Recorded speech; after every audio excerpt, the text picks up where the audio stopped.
recording. Basically, I was going to be doing this anyway. But after yesterday's fun with the live recording, I wanted to check all the software worked out. So I've checked all the software on my laptop.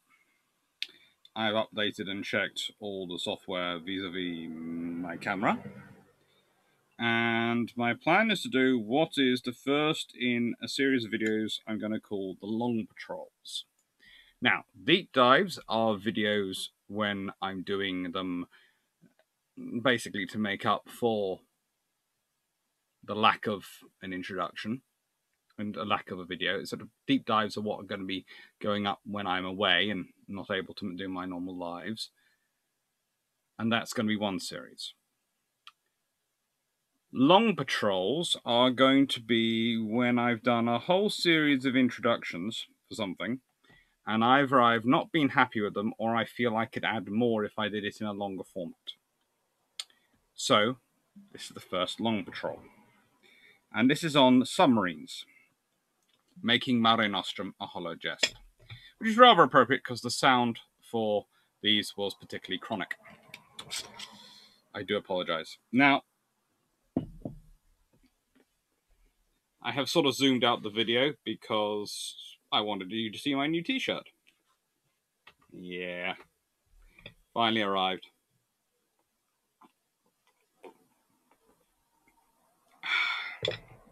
But by zooming out that much, it does mean you can now see the full gubbins.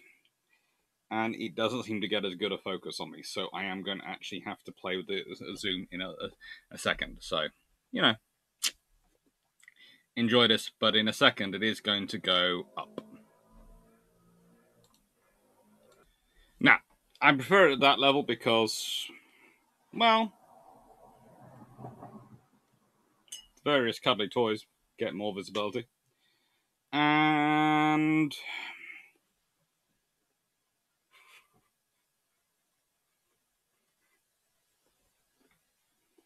I can do that.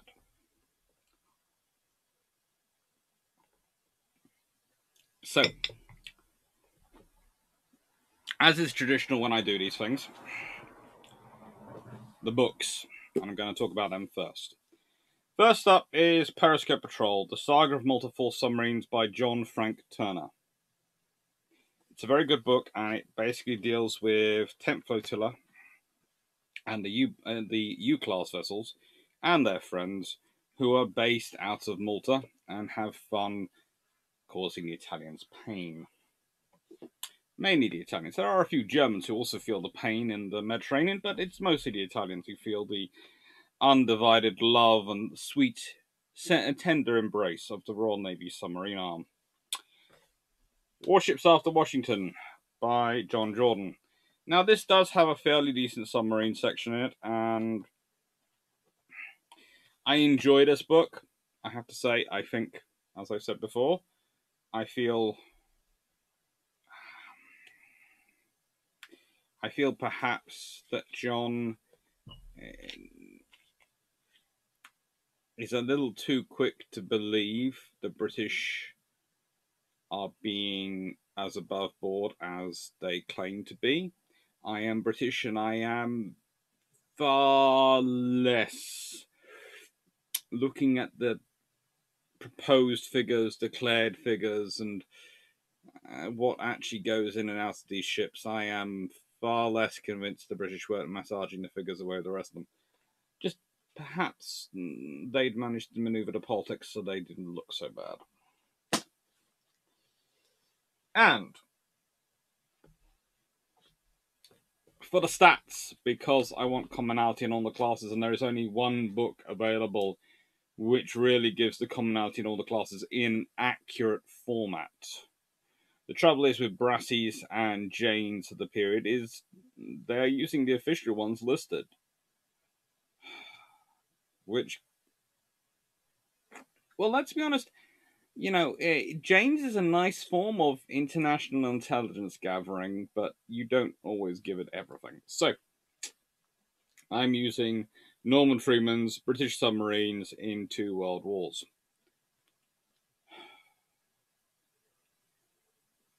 it's something I do enjoy to an extent. I think again it misses out on some things, but no book is ever perfect. And I'm going to discuss, of course, Bilgepumps. Now, Bilgepumps has been going along quite well and quite happily.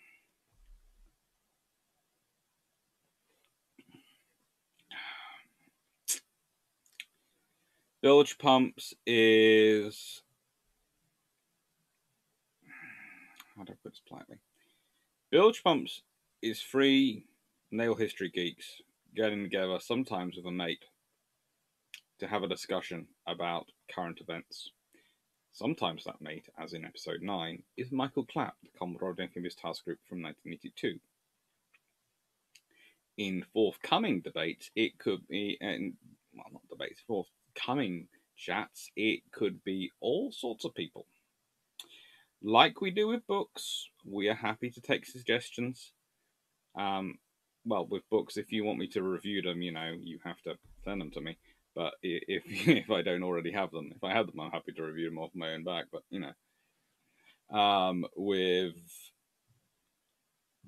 people, if they would like to be part of Bilgepumps, take part in the recording, well,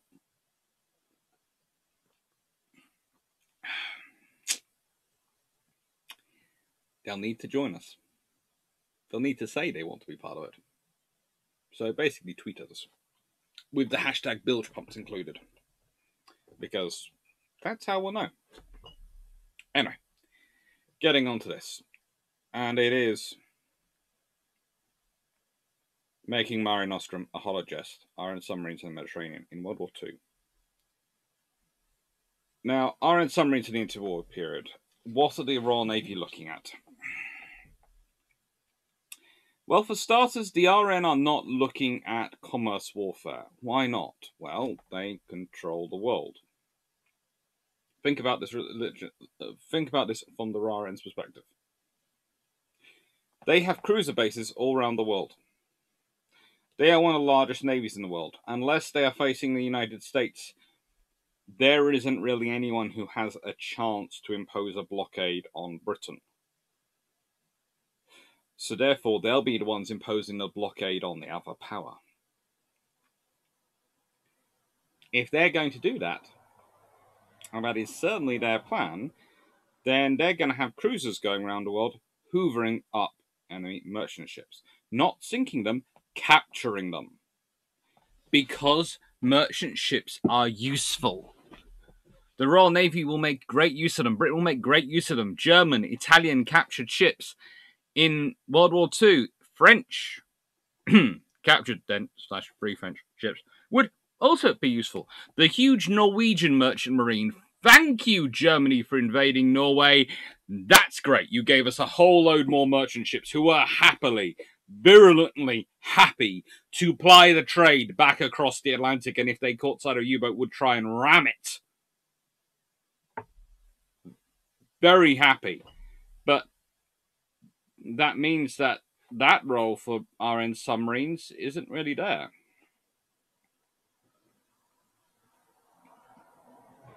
Yes, if you were doing a blockade of, I don't know, Italy or Japan, then you would need your submarines to engage in it. But that's a very limited circumstance, and those fleets those positions would be supported by cruisers, by a fleet.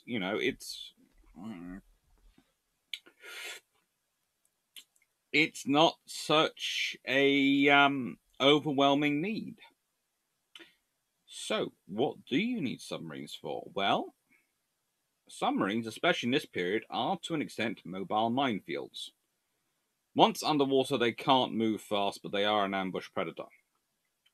So how about ambush of enemy fleets, especially their forces? Think of this.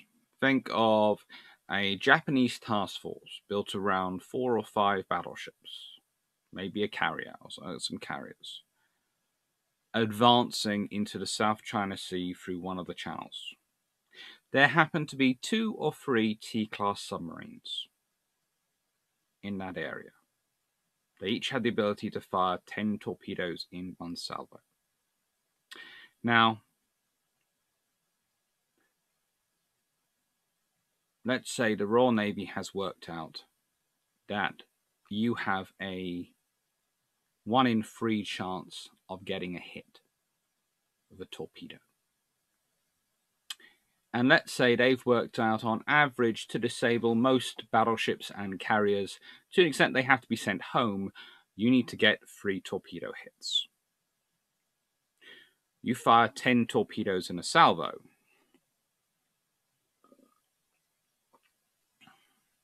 You're likely to get your 3 hits.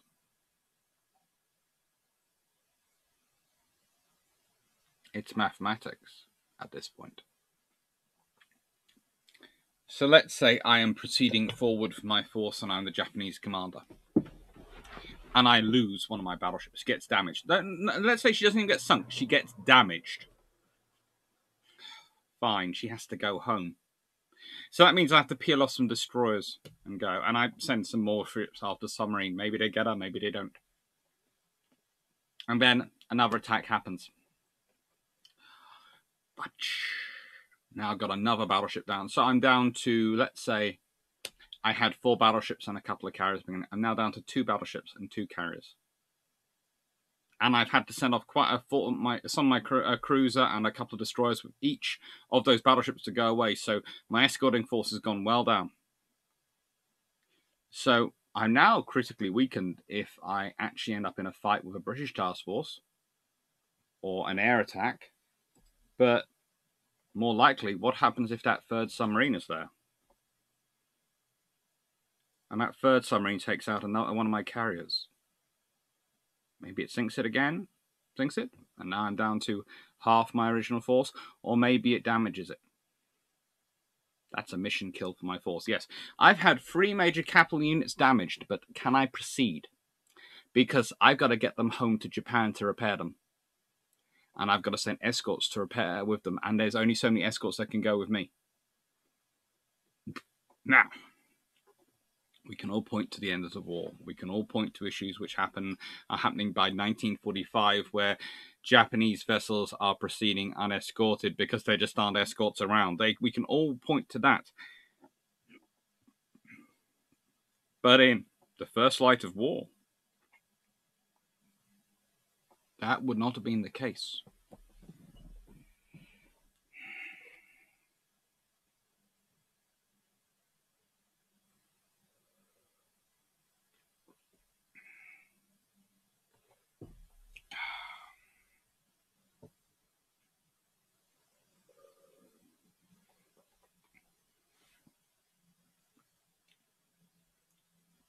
And yes, I do think I got a size too big on the shirt for me. Don't worry. So that's what the submarines were for. And if you consider the Far East scenario, if you're protecting Singapore, you have enough submarines out there that you can hold off a couple of routes. You can cover them in, the principal routes, and if you're listening to intelligence and all these things, you can work out where the enemy are probably coming from. You can have your submarines, you can do your ambush, you might also have minefields in those routes as well as submarines waiting to ambush them, especially if you've managed to have one of your mine-laying submarines out there, or a fast mine layer of the Abdeel class out there, laying mines. It's the naval version of guerrilla warfare. Yes. That's what the Royal Navy was planning to play. The naval version of guerrilla warfare.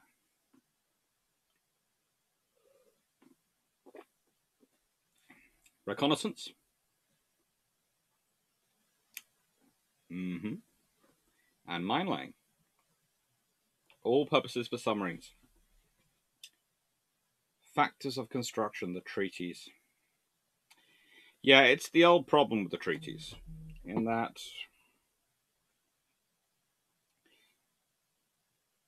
do you consider their tonnage limitations a problem? For the Royal Navy, it's a problem in terms of it limits the total number of submarines. They have to start building smaller ones to get the number they want. It's kind of like with cruisers. But to be fair, considering they were already starting to build two types of submarines because of operating the Mediterranean and the North Sea versus operating the Atlantic and the Pacific and the Indian Ocean, they're all very partial. I don't know.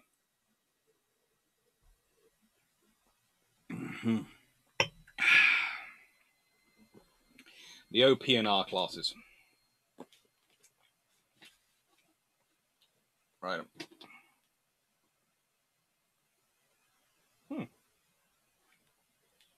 So, let us go to our standard. So we are using Norman Freeman's book, okay? So if someone goes to Wikipedia or somewhere else and goes, the figures you gave were not right for that, I am reading them directly out, as I did in the shorts. I'm reading them directly out of the book. So I'm sort of as directly as I did out the introductions, they're coming straight out the book. Right then. For Odin, Osiris, and Otus, well, let's start. They are roughly 1,781 tons surfaced, 2,038 tons submerged, and the standard is 1,475 tons. They're destroyer-sized. So that's the thing. They are destroyer-sized in terms of their displacement.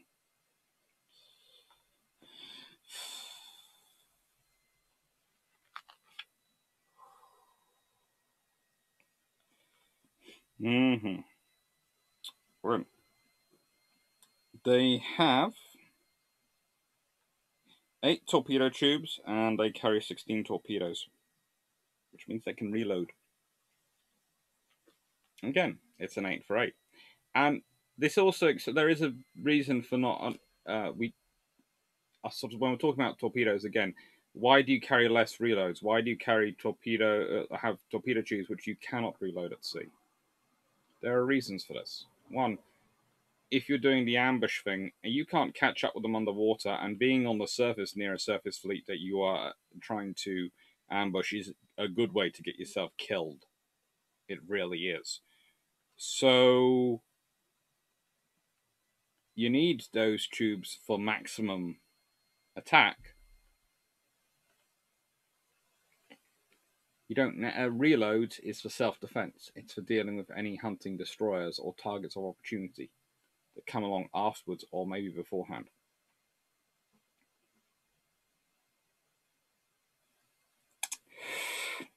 Their endurance surfaced is 10,000 nautical miles at 8 knots, or 60 nautical miles at 4 knots. They're Pacific vessels.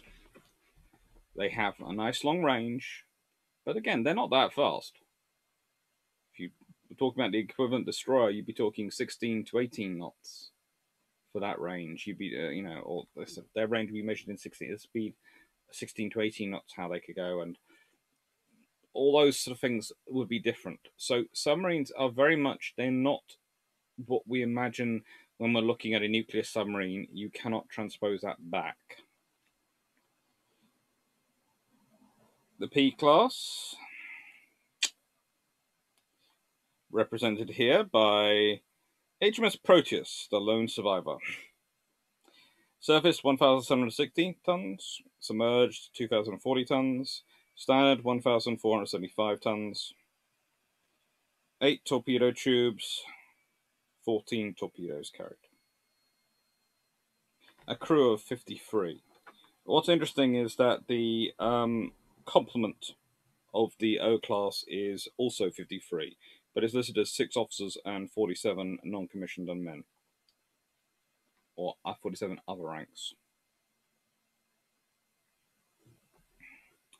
And the Rainbow class. I've got Regent written here. 1,763 tons, 2,030 tons for submerged, 1,475 tons again for standard. So they're pretty much repeats of each other. 10,000 nautical miles at 8 knots surfaced, same as O class, same as P class. 60 nautical miles at 4 knots submerged. again, same. And crew is again 53. They're good submarines. They're good long-range Pacific submarines. They're big vessels, and unfortunately they get used in the Mediterranean, which is why they get sunk largely, because the Mediterranean is not really kind on submarines when they get caught in the air surface, especially not when they are large submarines, oceanic submarines. The thing was, what would the Royal Navy be using for submarines for in the Atlantic? Not as much. In the Mediterranean, it was critical, especially after the fall of France, to try and cover the gap left by the loss of the French fleet and the air support you'd have got from French bases. You suddenly need to use the submarines far more. And this is why they get funneled into the Mediterranean. It's not a good space for them, though. It really isn't.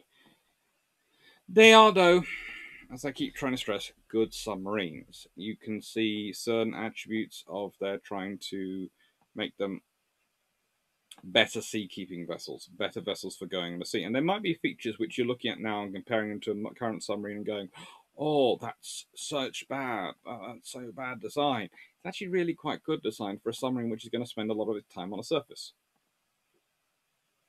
This is the thing. These aren't submarines as we understand them. When we talk about submarines, we're thinking about something which disappears off your coast underwater and surfaces again off your coast, and in the meantime goes thousands of miles, never seeing the surface. These don't do that. These submarines spend a lot of time on the surface. Their surface range is far greater. As I said, they are pretty much mobile minefields. They get to a position, they drop down and periscope and wait for someone to come up. They do a lot of movement at night, especially in the Mediterranean. And they're fairly advanced for it. They're fairly well designed. 4.7-inch gun is kind of interesting because, again, it's destroyer-sized. And it's what the destroyers were standardizing on. I do wonder if the destroyers have been standardizing on a 4.5-inch gun earlier, whether the submarines would have as well. It could have been kind of interesting for Britain if every single type of vessels had been standardizing on a 4.5-inch gun. It could have made the logistics a lot easier, theoretically.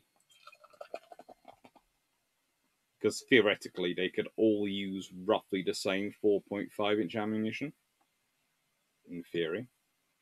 S-Class. I love the S-Class. They are very, very cute. And very capable. They are Britain's purpose-built Mediterranean sort of vessels. And they have lots of things they get up to in World War II and other wars. I did just say yes, other wars. Now, HMS Safari interests me, and that's not just because she is built by Camel Lairds. I know, I have a small bias where it comes to the Camel Lairds. I do apologise. But, no. She spent quite a lot of time in the Mediterranean. She also at one point was hunting the Tirpitz. And in 1942, she was actually assigned to 10th Flotilla in Malta. So she spent a lot of time wandering around the Mediterranean and achieved quite a few substantial things.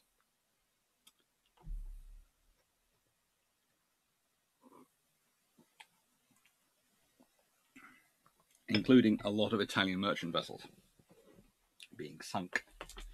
Now, as an S-Class, a pre-war S-Class, please let's note that one. Right.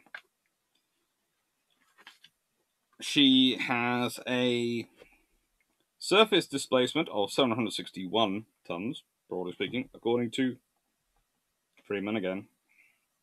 Submerged 960, standard 670.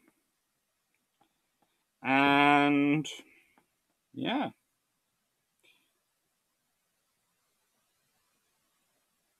She carries 6 tubes and 12 torpedoes, so she has reloads for all of them. Again, it's interesting to note what they're looking at the S class for versus what they're looking at T class for. There's a difference in what they're expecting the boats from and what they're expecting them to achieve, where they're expecting them to operate. And this most visible is in their endurance. So, endurance surfaced is listed as 3,800 nautical miles at 9 knots. It's definitely a Mediterranean North Sea vessel. It's shorter range but higher speed. And 72 nautical miles at 2 knots underwater. So they're expected to do even less underwater. And remember, the whole thing with the underwater operation is that you're dependent on your batteries. And so let's say you've got speed on this axis and endurance on this axis. It doesn't do this. It does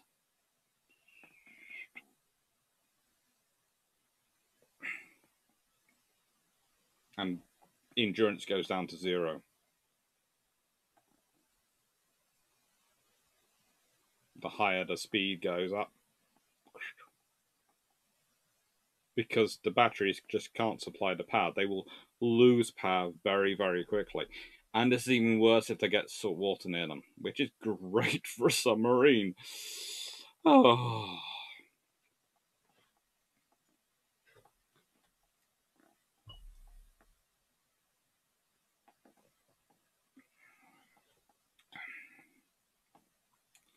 A classic example of what Safari and what other vessels of the type got up to comes in the Adriatic Sea, where in October, I think it's 1942, on patrol, she manages to damage the Italian merchant vessel Vigilia, and then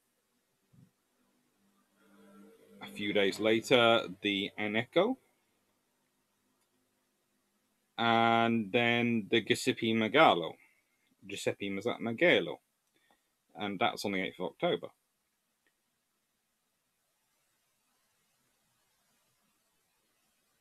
Actually, no, missed her. Just. She then gets depth charged by an escorting torpedo boat, and then she manages to escape, and then she attacks another vessel a few days later, and then she escapes. It's a constant, ongoing thing. The Mediterranean is a very target-rich environment, but it's also a very predator-rich environment, and so it's a battle for the submarines. You can be in the middle of your attack and suddenly get caught. And there are submarines, remember, there are German submarines which are caught by bioluminescence, i.e., algae glowing so much due to various reasons in the water that when you're looking down from above, you can see the submarine moving and go, "Hello, my friend. Bye-bye, my friend." That is what the Mediterranean is like. It's a nightmare for submarines.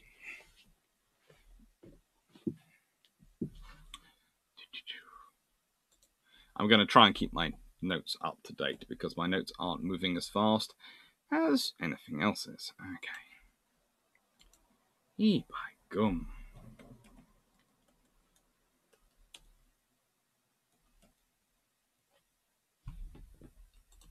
So, the Grampus class. Only survivor is HMS Rorqual. I don't count HMS Seal because she spends time serving the Kriegsmarine, so I don't consider that true survival. Some of you might, but I don't. It's not true survival if she only survived because she went and served the enemy. Mm-hmm. It's terrible, terrible. Right.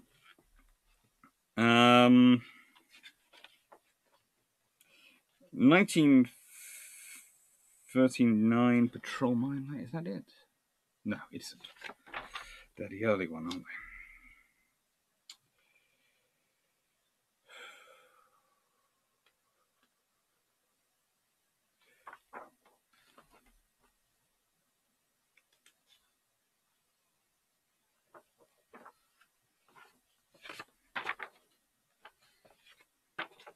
So many submarines.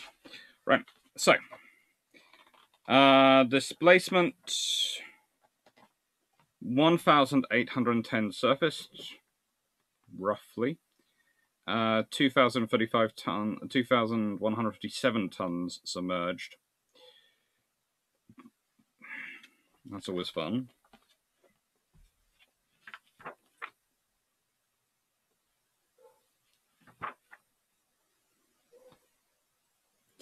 Yeah, I have my notes up there, which are from this book, but I can't find the notes in this book. Porpoise, finally. And standard displacement 1,500. It's literally... Porpoise, it starts at the bottom of the page and goes on the next one. That is another problem with this book. Just should be new page, okay? Rather than having 2 lines on one page and the next one's on the next page, put them all on one book page. Okay, and its torpedo tubes are 6 with 12 torpedoes carried, a 4-inch gun.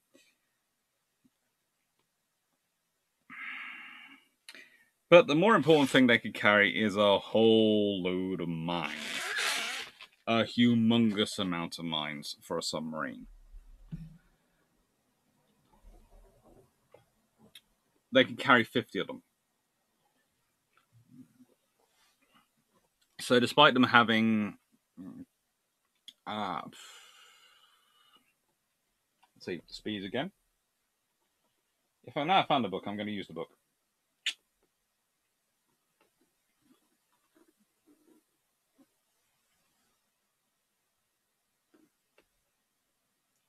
Endurance submerged, endurance on the surface of 11,500 nautical miles at 8 knots. Endurance submerged is 64 nautical miles at 4 knots. Maximum speed submerged is 8.75 knots, which is not the fastest thing in the world. Maximum speed on the surface was 15.5 knots, but that really cuts down on their range as well. And that's only really in good weather. But they are huge, stonking, great big submarines. And there's actually a picture later which had Rorqual in it in the middle of Malta. They are very, very critical, but let's consider the list. HMS Porpoise, sunk by Japanese aircraft in the Malacca Straits, 16th of January 1945. She very nearly made it to the end of World War II. HMS Grampus, sunk by Italian torpedo boats Circe and Cthulhu off Sicily, 16th June 1940. HMS Naval, sunk 30th of July 1940 by German aircraft near Norway. HMS Rorqual arrived in Newport to be broken up on the 17th of March 1946. Survived World War II, but didn't get turned into a museum. Honestly, these ships are massive. These subs were massive enough that they even could have been turned into a museum. They could have been quite easily. I wouldn't have been bashing my head like I did when I wandered around Oberon. That's the submarine in Chatham Dockyard. HMS Cashla, sunk by Italian boat Geniali Achille Papa off Cercina on 30th of July 1941. And Seal was captured by the Germans in Kattegat, 4th May 1940, after sustaining mine damage. Commissioned as the UB, sunk, scuttled 3rd of May 1945, but later raised and scrapped.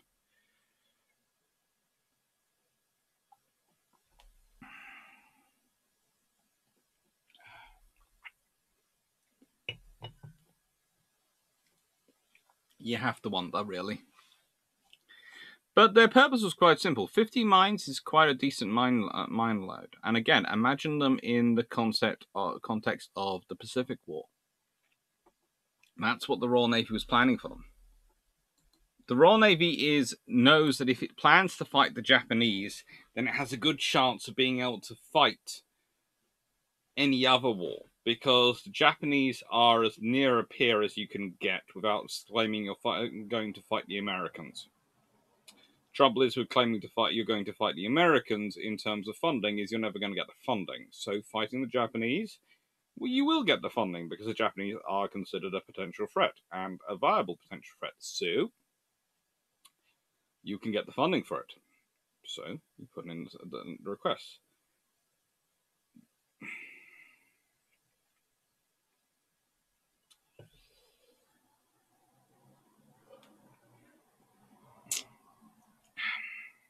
The fact that there's a debate over whether they're the Grampus or Porpoise class, I do find slightly strange, considering they've been gone for so long.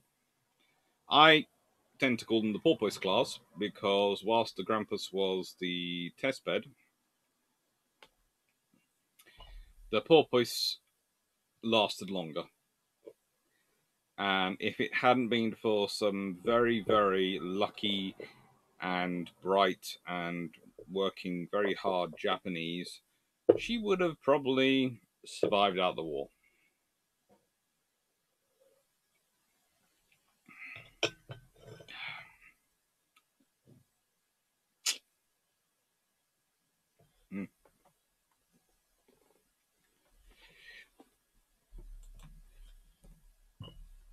T-class.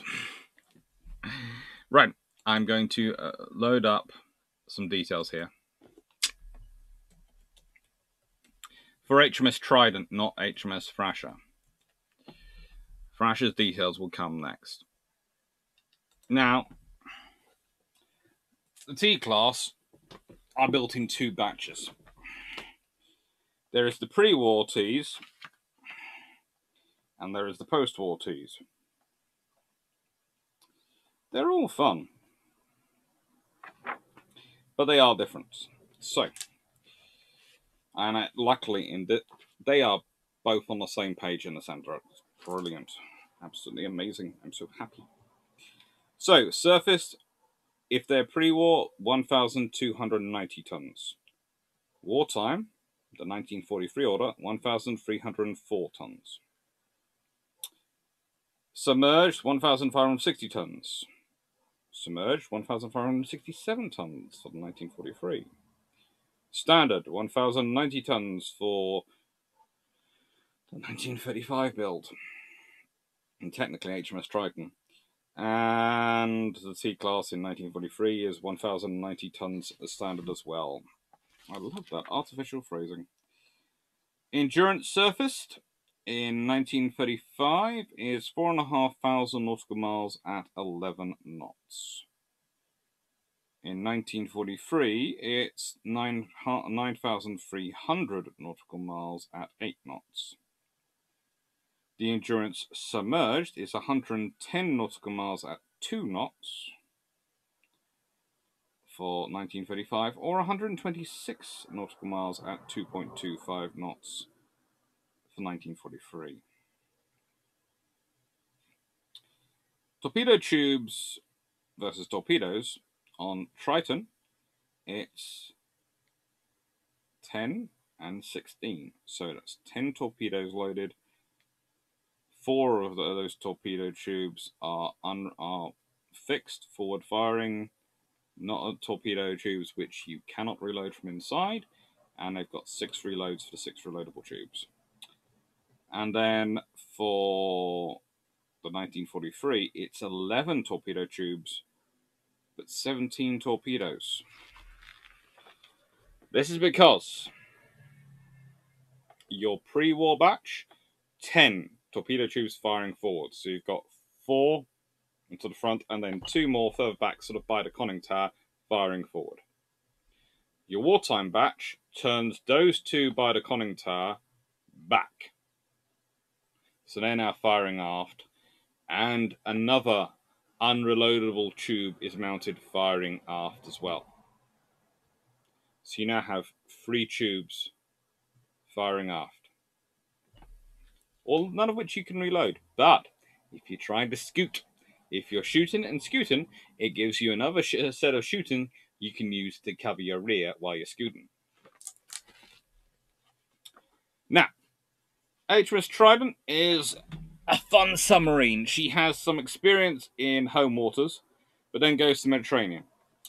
And there she sank 5 sailing vessels, damaged the Italian merchant vessel Vesta, the German patrol vessel GA-41, and attacked the German auxiliary submarine chaser. She also has a lot of bad luck with torpedoes. She does miss several things.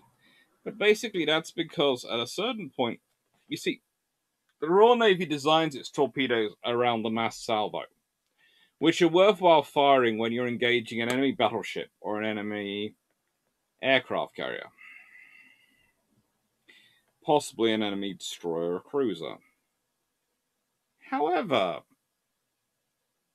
when you are engaging a sailing boat or a merchant vessel, it's very tempting to fire one torpedo or two torpedoes and be hit, because it's a lot of money to spend for taking out a merchant vessel, especially when it's not so much money's tight, but resources are tight because of the whole global war thing.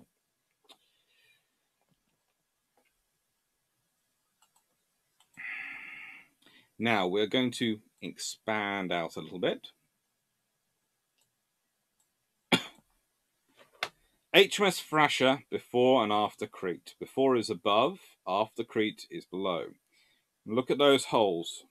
Look at their size in the below. The A, the B, the AI, and the C. Look at them.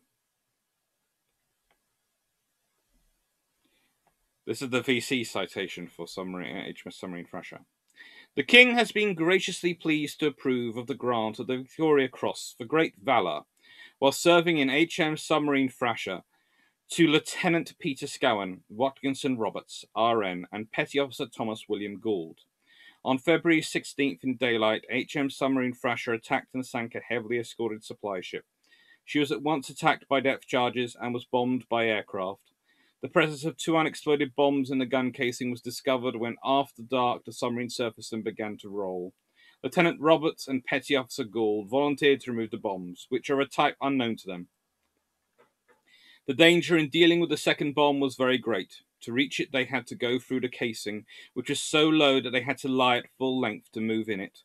Through this narrow space, in complete darkness, they pushed and dragged the bomb for a distance of some 20 feet until it could be lowered over the side.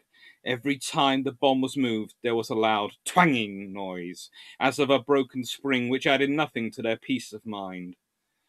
This deed was more gallant, as HM Submarine Thrasher's presence was known to the enemy. She was close to the enemy coast and in waters where his patrols were known to be active day and night. There was a very great chance, and they knew it, that the submarine might have to crash dive while they were under the casing. Had this happened, they must have been drowned.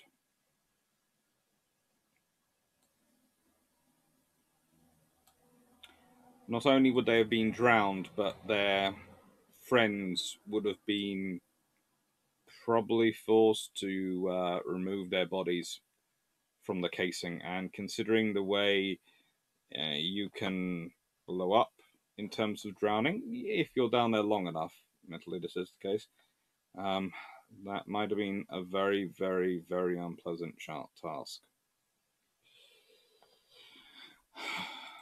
But that was going on in the Mediterranean. U-Class, my favourites. They are beautiful. Now, let's start off with HMS Upright. Spent most of her career in the Mediterranean, where she sank the Italian submarine chaser Albatross, Italian merchant vessels Silvia Tripokovic, Fabio Fizzi, and Carlo De Greco, and the Italian light cruiser Armado Diaz, and an Italian dry dock. I don't know.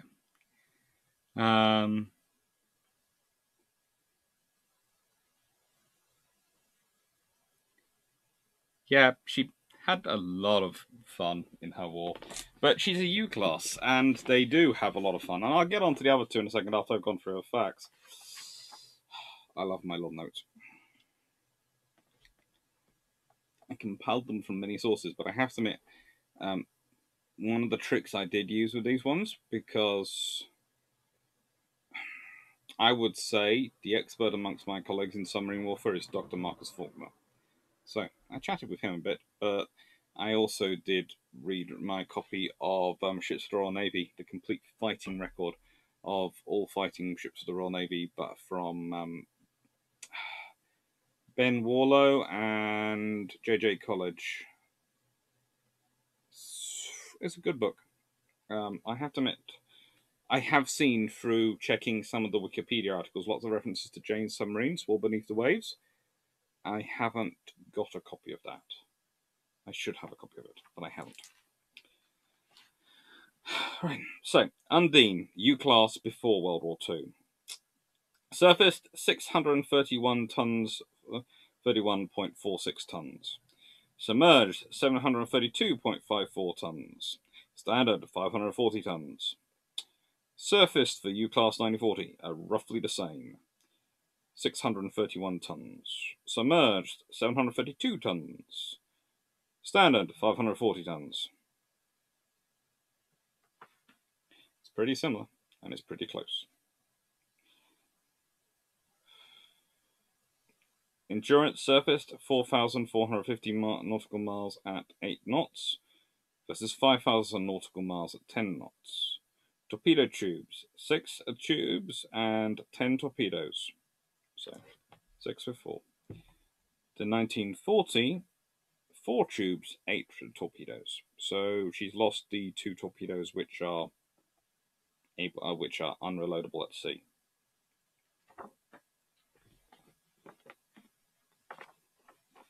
Now, honestly, they are going to be some of our focus subs. U-class are some of my favourite subs, and as you know, I do have a lovely story to read in a bit about what they got up to, thanks to this John Parker SBSS book, in terms of supporting special forces.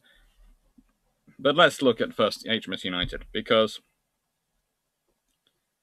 she's a naval vessel which survives World War II. She spent most of the war in the Mediterranean and sank the Rostro, a submarine chaser, the Italian destroyer Bombardier, a French merchant ship, Sainte Marguerite, which was a former Norwegian ship apparently, and covered the Allied invasion of Sicily, where she attacked an Italian transport submarine on the surface, the Remo, and managed to sink her. But of course it doesn't count because the Remo was on the surface, so it doesn't count as a submarine on submarine kill underwater. It's a submarine on a very small, very difficult to hit target.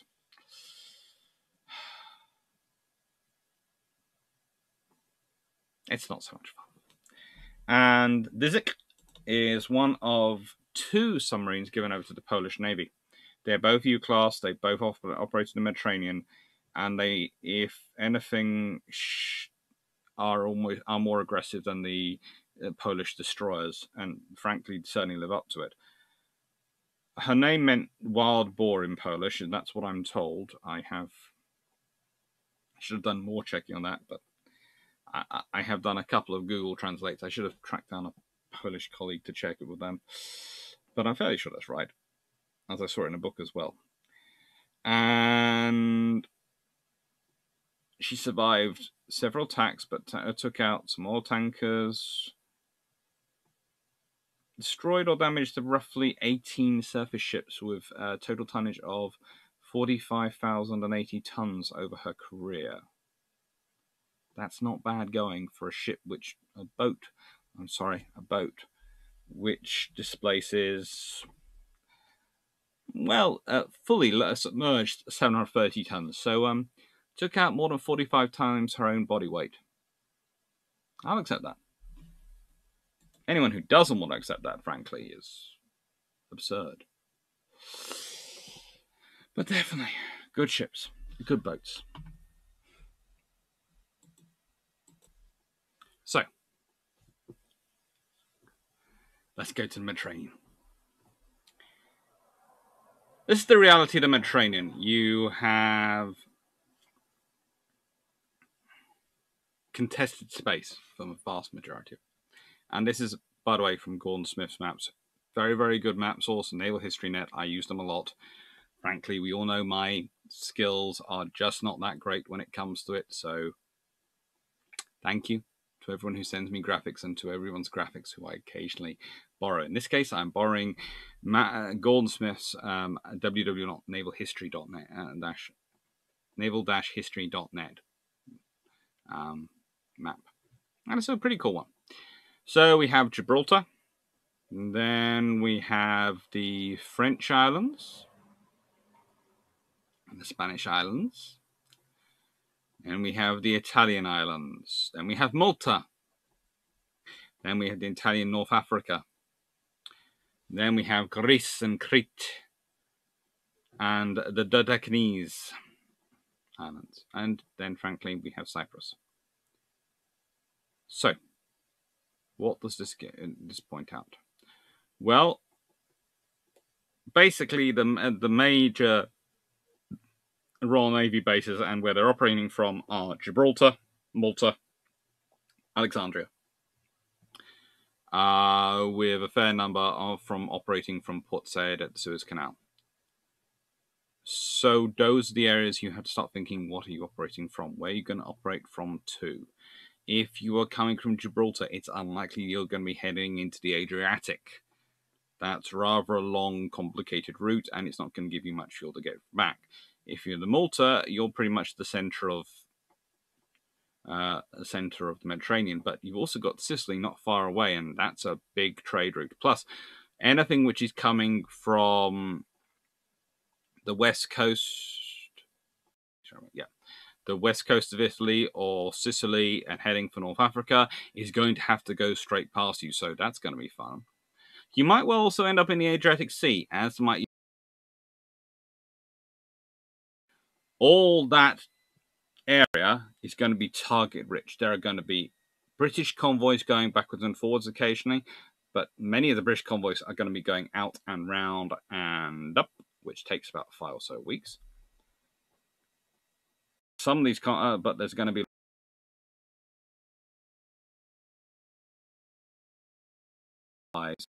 down to North Africa to fight the campaigns. So here are the stats from the Mediterranean Theatre. And I want you to think about these quite carefully. So,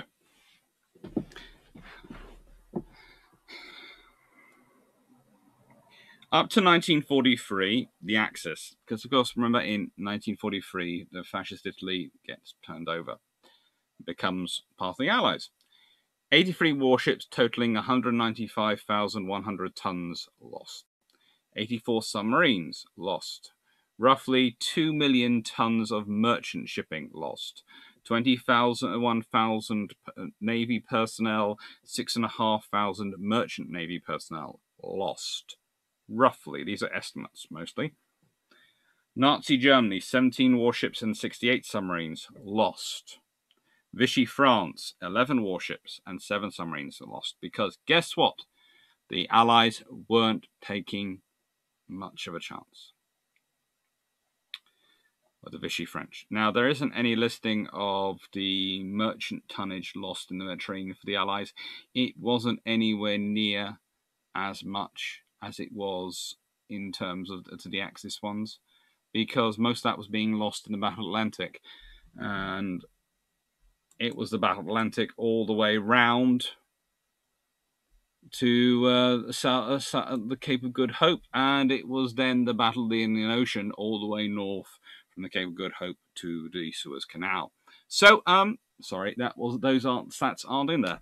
They could be, but they're not. This is part of the Mediterranean Theatre. And of that 2 million tons,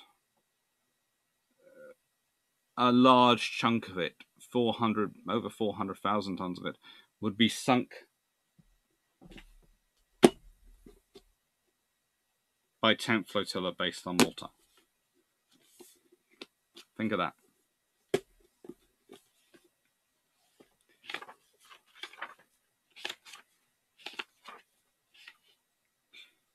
Grand total for just the period covered by this book is 390,660.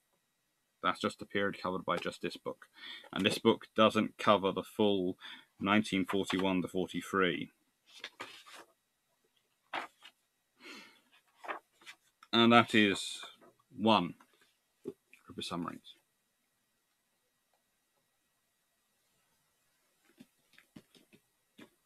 They did good. They did really good. But think about this tonnage from the point of view of when the Allies lost merchant tonnage, they had the Liberty ship and the Victory ship programs. They had a massive building program going on to rebuild their merchant fleets. The Axis had no such program, really. And this is the thing. They have nothing going on there, but they are losing. And every time they lose a ship, that means they have even less ships to go backwards and forwards. They've not just lost the supplies that have gone down that ship, but you're not replacing the ship. You're not going to be able to move the supplies. So that reduces the amount of supplies you can move to North Africa. So it's a kind of triple hit. You've lost the supplies, you've lost the ship, and you've lost the potential. And that has an impact on the operations. This is how the Royal Navy assists with the North Africa campaign. They strangle it. Now, Gibraltar is mainly 8 submarine flotilla, and that's mainly S-class vessels. HMS Seraphia is given as an example. But Gibraltar itself is a death trap for U-boats. Getting in, getting out is just not fun. As I said, I talked about bioluminescence earlier. There are all sorts of other reasons why near Gibraltar there is a huge density of Allied ships, of Allied trawlers, of minefields, all sorts of things looking out for things, and it causes a lot of trouble. And this picture comes from U-Boat.net. Really, Gibraltar is the gateway. And the Allied reason was to shut off the gateway, because if you shut off the gateway, you stop the Italian fleet getting out into the Atlantic. And the Italian fleet is far more formidable than the German fleet is. Shock, horror, I know. But really, the Italian fleet is, for most of the time, able to present a far more balanced force profile than the German fleet is. Yes, neither one of them has carriers, but in the beginning, especially in 1939, 40, 41, yeah, Italian fleet, far, far more risky. Post-Narvik, the Germans have virtually no destroyers.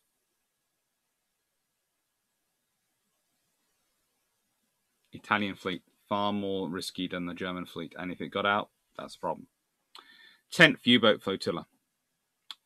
The U-boat war, because they're made up of the U-class. And as you can see, as promised, there is HMS Rockall and HMS Thunderbolt, who was also doing some time with the T who was also doing some time with 10th Flotilla, because often they do get involved. There's HMS Una at afloat and HMS Unbeaten. Now, let's consider the 10th Flotilla and their successors.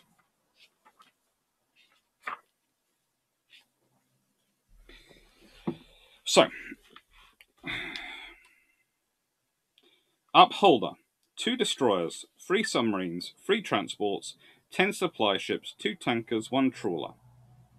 21 vessels, 128,353 tons. Sorry. I've run out of Iron Brew. It's terrible. Urge, 2 cruisers, 1 destroyer, 1 transport, 5 supply ships, and 2 tankers. That's 11 ships. That's 74,669 tons. Utmost, 1 tanker, 6 supply ships. That's 7 vessels for 43,993 tons. Unbeaten, 2 submarines, 2 supply ships, 1 tanker, 1 collier, 2 schooners. That's 8 vessels for 30,616 tons. Upright, 1 cruiser, 1 destroyer, 4 supply ships, 1 floating dock. She took out a floating dock. That's cool. I know we already mentioned this, but she took out a floating dock. 7 vessels, 23,408 tons. HMS Unique, 1 armed merchant cruiser, 1 transport, 2 supply ships.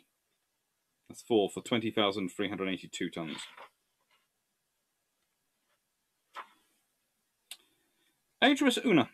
We've already talked about Unbeaten, but Una's quite fun. 1 supply ship, 1 tanker, 1 schooner. 3. for 15,355 tons. Remember, most of these ships are less than 1,000. These submarines are less than 1,000 tons in fully submerged with all the water in the tanks. They are sinking many times their own weight, many times their own cost in investment. They can do this largely because they're based in Malta, and they have enough fun. I'll get to talk some more from this book and from the SBS book in a second about their time in Malta. Ursula, 2 supply ships. That's 2. 14,640 tons. P-31, 1 cruiser, 1 supply ship. That's 12,100 tons. Sokol, 1 destroyer, 2 supply ships, 1 schooner. That's 4 for 7,642 tons. That's another of the Polish vessels. Her and Disick both served in the 10th Flotilla. P-33, 1 supply ship, 6,600 tons. P-35, 1 supply ship, 1 salvage tug. That's 4,471 tons. P-38, 1 supply ship, 4,170 tons. Union, 1 supply ship, 2,800 tons. P-34, 1 submarine, 1,461 tons. Grand total of 390,660.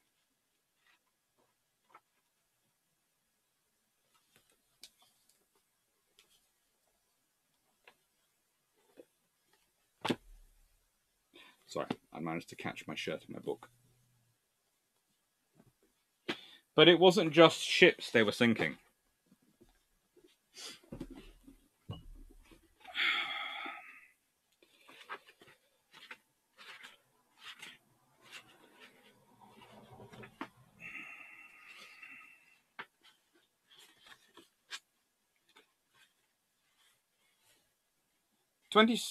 Let's see.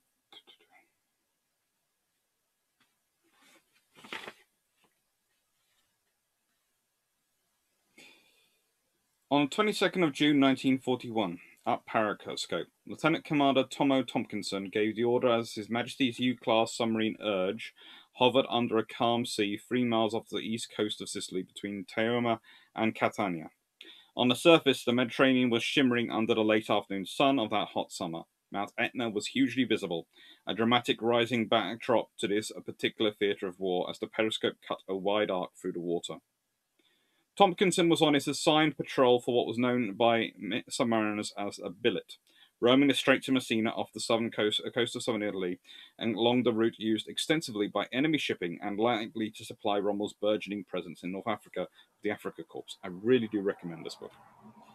Today, Tomo had a secret weapon aboard, 2 founding members of the 1st SBS, Lieutenant Tug Wilson and his partner, Marine W.G. Hughes, a lean, small man but tough. Wilson himself was no tough guy.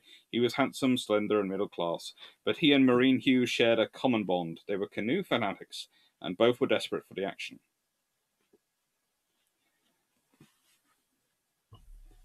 This operation would be quite a simple one. They would go in, they would paddle in canoes, foal boats, sneak past some fishing boats, approach a tunnel which had a railway line running through it, conceal on the underneath that railway line a trigger and a charge which would be activated when the train rolled over. And then when they saw the lights go green, they finished their task and they sneaked back out, had to sneak again past fishing boats and make it to the submarine. And the submarine was watching as the blast went off, but they had to hang around and check the next day to see if they had hit their target. They found they had. A train had been blown up, engines were derailed, all sorts of problems caused. This is what these submarines were getting up to. And then on the way out, they engage a cruiser, sink it, get hassled by destroyers, and manage to escape and get home. And they then go back and do it all over again. This is the thing. The U-boats, the U-class from 10th Flotilla, and other vessels, T-class vessels from Alexandria and S-class vessels were all getting involved in the Special Forces game, were a major part of this campaign in the Mediterranean. There was reconnaissance, there was all sorts of things going on, and they were critical to it. So you have a T-class from Alexandria, which will be critical, and we'll be talking about that in a second, which is critical to checking out some of the proposed landing areas in roads when they were planning on using the the lay force, a couple of commandos and the SBS who'd moved out to the Middle East before Crete, to invade and retake roads. Well, not retake roads, but to take roads off the Italians, because it was felt to be lightly garrisoned. They do all sorts of missions there. This is what part of the submarine war is up to. In the Mediterranean, submarine war is very much about killing your enemy, about stopping their movement of the supplies, but also it is about, this cannot be overstated, it is about intelligence and striking your enemy and absorbing their forces. It's about making them worried and scared and have to garrison everywhere so they can't deploy their forces. A two-man strike team. 2 men. Derail and damage a train in a tunnel with explosives. What's your response going to be if you are a dictator who's waging a war? You're not going to want it to happen again. What's the only option? We have to start guarding every tunnel by the coast. That takes up a lot of troops. Takes up a lot of personnel. Or you can choose not to do it, but then they'll keep doing it and they'll keep coming back again and again and again.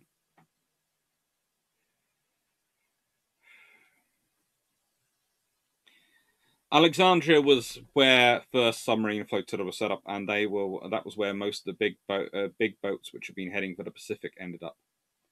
This is problematic for the Royal Navy, but it's part of World War II that the needs of the Mediterranean, needs of the war in Europe meant that a lot of the things which they've been positioning in the Far East to try and deter conflict with Japan, to try and manage any initial conflict with Japan, to stop that conflict doing what it did, was being withdrawn to fight.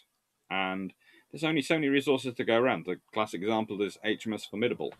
If she hadn't been damaged off Crete, launching a strike against Stukas, she'd have probably been available to go to the Far East with Force Z. That would have been useful. Would it have saved Force C? We're not sure, but if you're already got a carrier with you which is coordinating aircraft and has already got radio up to coordinate fighters, then you're probably going to be better coordinating your operations with land-based fighters. So the idea of overwhelming her air group is probably less viable. Yes, she would have probably had full miles with her. It could have worked. But that's all off the topic of submarines. This was the reality, the real big limit of Washington.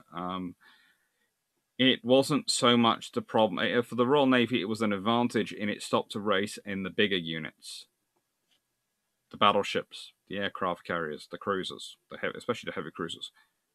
But placing limitations on numbers of destroyers and submarines really stopped them being able to ramp up production enough prior to World War II.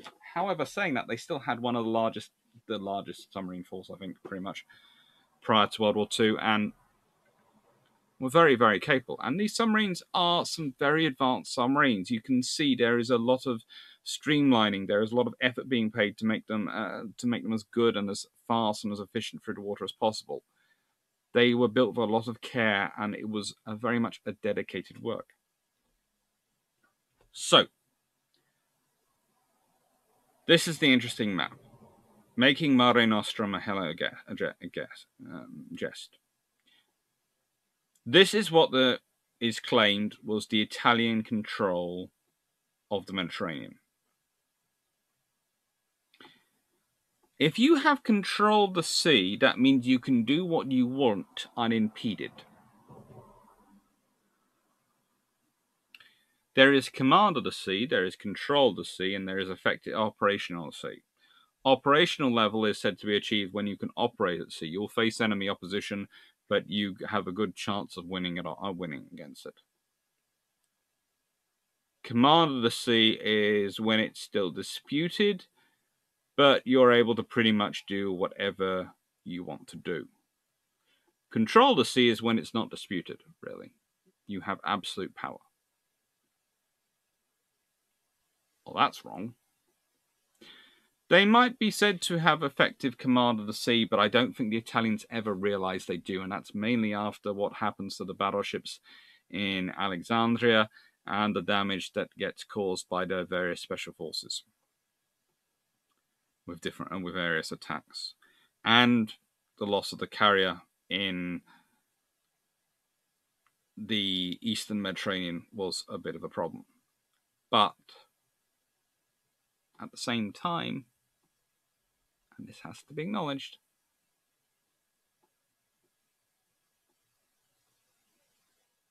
do they ever really have effective control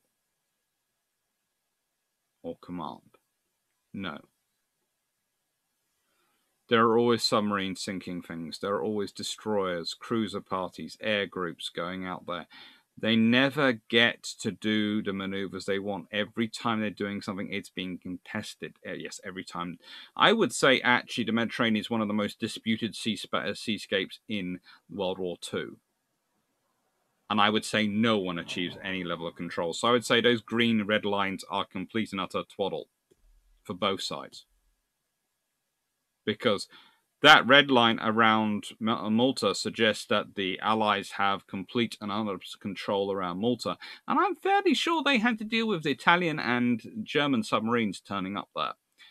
It's the same with Gibraltar. It's the same with Egypt. There's a lovely dotted line going through the Mediterranean. I must remember, there are so many bases behind there which end up getting hit. No one has control. So Mare Nostrum is made a complete and utter hollow jest.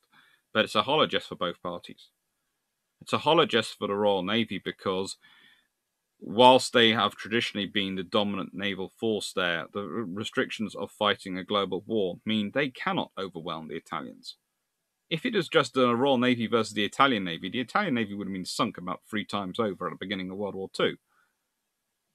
It was the same thing if it had just been the Royal Navy versus the German Navy and they'd all come out to fight them.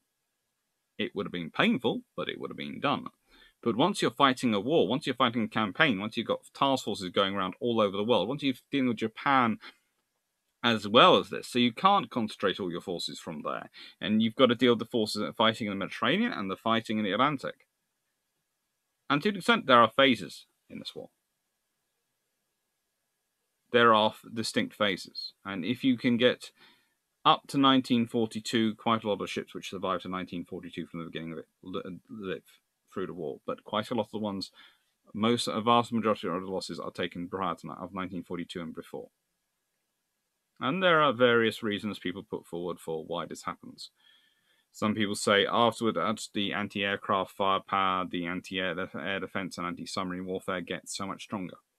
Yes, it does. The technology gets better, but also the ships get more numerous as new builds start to come online, and lessons have all been learnt. But also, I would argue that after 1942, the Allies start to achieve greater levels of concentration of force. They're able to start dictating the pace of engagement and where the engagements happen. Prior to 1942, they're reacting. And even reacting has led to Matapan and Taranto and all sorts of things, which the Italians have really not enjoyed. And 2 million tons. So, was it worth it? Submarine war in the Mediterranean was dirty and vicious. It gets not nearly enough coverage. Not nearly enough. So, between January 1941 and December 1942, that's slightly earlier than that book covers, 10th Flotilla alone, usually numbering around about 8 to 6 submarines serviceable, sank 412,575 tons of Allied shipping.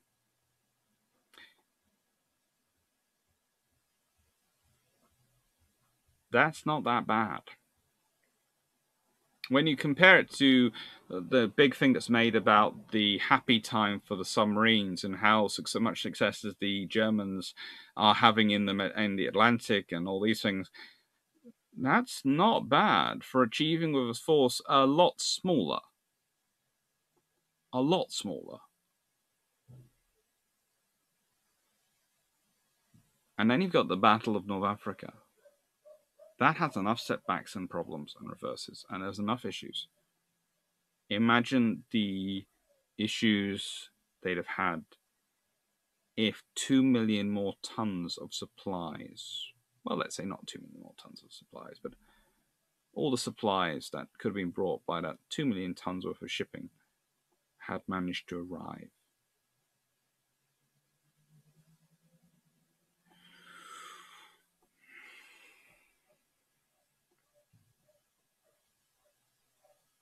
So yeah, Royal Navy submarines making Mare Nostrum a hollow jest. 1939 to 1945. Well, technically 43, because let's be honest, and technically 1940 to 43, really, because the Italians aren't in the war for that long. But right then, so we've already had little boat wars this month, and we've already had the outcome of Spanish Armada. And the outcome of Spanish Armada, I have to apologize for the live of. I'm not really sure what happened. I'm going to be testing this out later today, or probably I'll test this out Saturday, the 8th of August, to check it out and see if it's working now live. Now I've updated and sorted all the software and gone for everything with fine-tooth comb. The Battle of Cape Passaro, a battle of Valor War. It's always an interesting one. Emerald and Enterprise. I sometimes wonder whether they should. They're grouped in as the E class, but I sometimes wonder if they shouldn't be separate classes, those ships. They are quite so different in tone and timbre. Patron video, courtesy of Daniel Freeman. What if the Tsingtao incident goes hot and World War II begins in the Pacific in early 1939? I have some good news. He and I are recording that tomorrow, the introductions. So that's going to be pretty darn cool. And the patron suggestions box is live. The Battle of Texel. The problem of depending upon allies. Tuesday 25th, could Crete have been saved in 1941? Thursday 27th, the Convoy War in the Perfect Storm of PQ-17. Monday 31st, Patron Video 5, courtesy of Bellinora, Mediterranean gunboat diplomacy in the Victorian era, Constantinople and Alexandria. So where else to find me? Twitter, Patron, and Global Maritime History. And as I've been saying a lot recently, thank you very much to everyone for their support, for your likes and your shares. As you all know, and as I've been honest, I'm a contract lecturer. That's what I am at university. I haven't got tenure. And this means that for all intents and purposes, I am now unemployed for the next couple of months. And hopefully they re-enlist me in October. Fingers crossed. And I get all my contracts back. But until then, I am living off savings. And therefore, what books I buy depends on what money I make on YouTube and what money I get donated in Patreon. That is literally, that's my book fund as far as I'm concerned. Whatever money comes in gets spent on books. So please, my book habit needs you. No, thank you. Seriously though, thank you for the likes and shares, and thank you very much. And if you like long patrols and you'd like to see some more of some of the introductions, please tell me where they are, which ones you'd like to be done, and I will go back and have a look and see if I can't do them as a long patrol. Take care, enjoy, and thank you. That was Making Mare Nostrum, a hollow jest, RN Submarines in the Mediterranean, as presented in a live on Tuesday the 28th of July, 2020. Hope you enjoyed it. Anything I wanted to say? Yes. One thing. This book, Periscope Patrol, The Saga of the Multiple Submarines by John Frank Turner. Really, really good story. Really, really gripping read. Really great history. Really enjoyed doing this one. Thank you. Take care.